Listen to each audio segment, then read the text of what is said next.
Thank you all for tuning in to part one of my two-part series with my interview with Larvail Jones of Ross Learning Academy. Hope you enjoy. All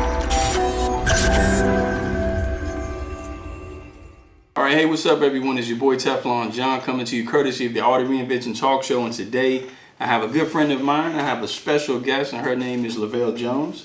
So Larvail, we just want you to, just take a little bit and just tell people who you are and what it is that you're doing now. Okay, my name is Larvail Jones. I'm the president and founder of God's Way Ministry, which is a community-based ministry, and we are here to meet the needs of God's people.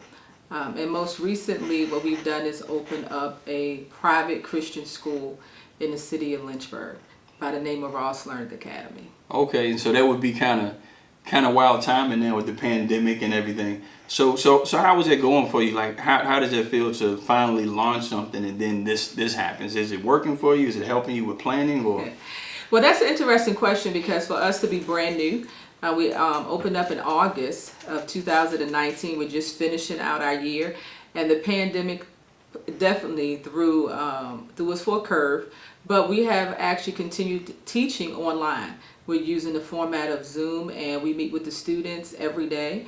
We start in groups at 9 o'clock in the morning, and then we break off into age groups. So we have like 9th grade, 8th grade, 7th grade, 6th grade, and we just had a 5th grade start with us. Wow. So we have continued, we're going to finish out. And I think it's very important for us to finish this year. And a lot of the parents appreciate it because a lot of the other children are at home and they're not doing much of their work. Gotcha. So could you explain the importance of the being able to adapt? Because to me, I've heard you're just starting school and you're just starting really teaching, and you've already made the adaptation. Hey, look, this is no excuse. We're going to go online. I've talked to so many people that have been teaching for years. It's like, hey, it's no way that we can do it. So could you explain that thought process of how you even thought about Zoom and all that good stuff? Well, I knew Zoom was a format because we've used it in other training aspects. Mm-hmm. So with that, I've actually learned more about Zoom, and I appreciate it because the students are able to interact with me. So when I'm writing on the whiteboard, they can take over actually on their computer and write on the whiteboard. Mm-hmm. We can show videos. We're still able to do Kahoot games. We're still able to do quizzes. So Mm-hmm. everything that we were doing in the classroom, we're able to do on Zoom. The only thing I don't like about it is so many people are using Zoom right now that every now and then becomes a little shaky. But but that's okay. Yeah. Hey, the children call me on FaceTime. Mm-hmm. And so the parents have been very supportive. And of course, people say, well, it's a private Christian school, so of course you're going to have that support, which that is the most wonderful part of this, is that you have the teacher that's invested, the students who are invested, and most of all the parents, because we couldn't do it without them. That's wonderful, because you see where I think parents now are kind of seeing, they complain about teachers for years. You know what I'm saying? And they complain about the teachers, but now they're at home. Right. If they have some type of curriculum or package, or however their school district is choosing to do it, they're having to see the pains of teaching one child, and you're like responsible in the class for 20 to 30 kids 6 times if they're changing periods or whatever. So could you tell me how, what advice would you give now to a parent that's struggling or really doesn't know, how do I educate my child? How do I keep them learning where they're not just on the PlayStation or the Xbox all day? Well, first of all, I think structure is the best thing for any parent. Even after having 3 of my own children, I found out keeping them on a routine. And it's hard. I know it's hard when everyone is at home saying, okay, we're going to go to bed at 9:30. We're going to get up and we're going to start class by 8 o'clock or 9 o'clock each day. I think the students and their children, any child, when they know what to expect, they will always rise to the occasion. So if you have expectations that learning is still a priority, then they will make it a priority. So, have a set time when you do school every day. Of course, you can relax off here and there. But if you say, okay, every day at 9 o'clock, we're going to do reading. And the main important thing at this point is to keep your children reading. Keep them doing their assignments if they can. If you're not able to teach math, you can go online to Khan Academy, upload a video. There's a lot of supports out there for parents that they are able to use even at home. Got you. Now, what could they do outside of that, just the regular curriculum? because you know you have YouTube, you have a lot of resources that when I went to school there was no Google where you can go online. So what could they do? Because I think it's very important now where we have all this downtime, and they might not go back to school till it's next year, or this coming up. August. Yeah, so August. So that's a lot of downtime. So what advice could you give a parent of how do they explore their child's passion, whether it be business, whether it be audio engineering, like we were talking about earlier, whether it be home ec, like what advice could you give to them of how they can attack that passion? Well, I think having true conversations with your children and seeing what they're interested in, and even as parents, take your children outside and have them plant a garden. Help them explore things that they may not have had time to do while they were in the regular classroom. If you're a carpenter, let them build something with you. Go back to go to the store and get one of those cars, that you used to actually put together. Let them utilize their hands. And I think we've moved away from that some, but in a lot of countries, children are learning from hands-on exploration. Yeah. And I think we need to teach our children to explore again. Let them know it's okay to make a mistake. If they don't do it right the first time, that's okay. What else do you have in time right now? Yeah. Bring them in the kitchen. Let them be able to, teach them how to cook a meal. Hey, those measuring cups of fractions. Best way to teach them. Yeah. And so teach them, go back to some of that hands-on, just that time, showing the love, and the children will begin to blossom even in that setting, and they've had the best teacher, their parent.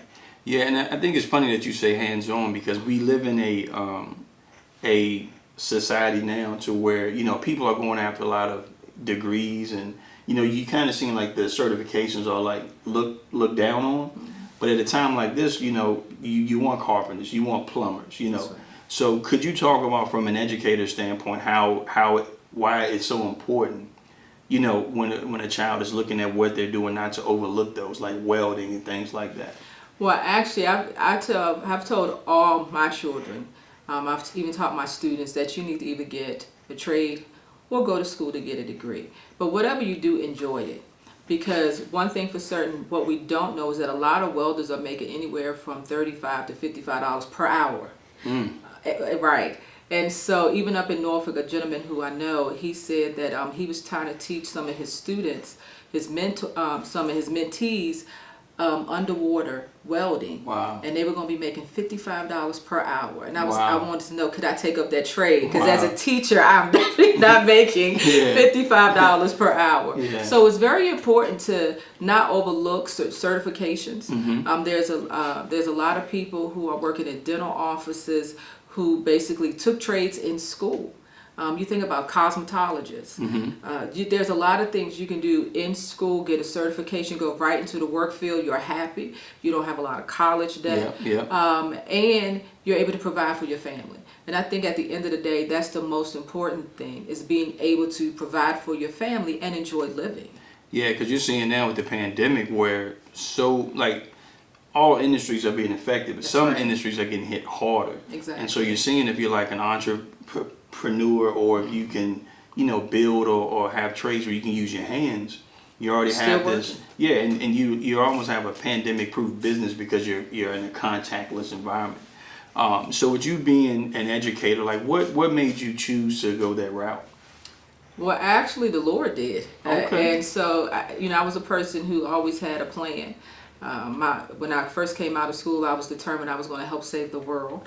And then God sort of took me on a different route, and I went into education, went back to school, got a master's in special education, followed up with a master's in administration. And I actually, I'm getting ready to start my doctoral program May 11th. Wow. With Liberty University in curriculum and instruction.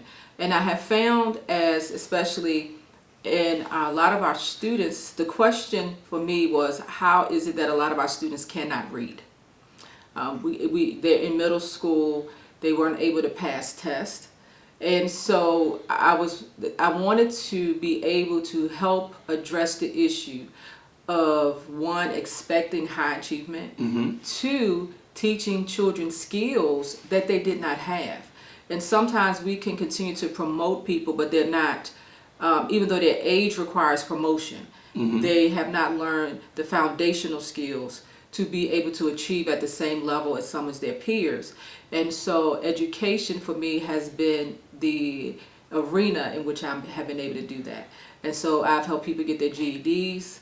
I've also helped a lot of children, even if they had a learning disability, they were able to pass the SOLs. Wow. Some were actually Huge accomplishment. That's it. I never forget one young lady went from making 350s in her reading SOL to 540s. Wow. And that was learning some of the basics that she needed to know to be successful in reading.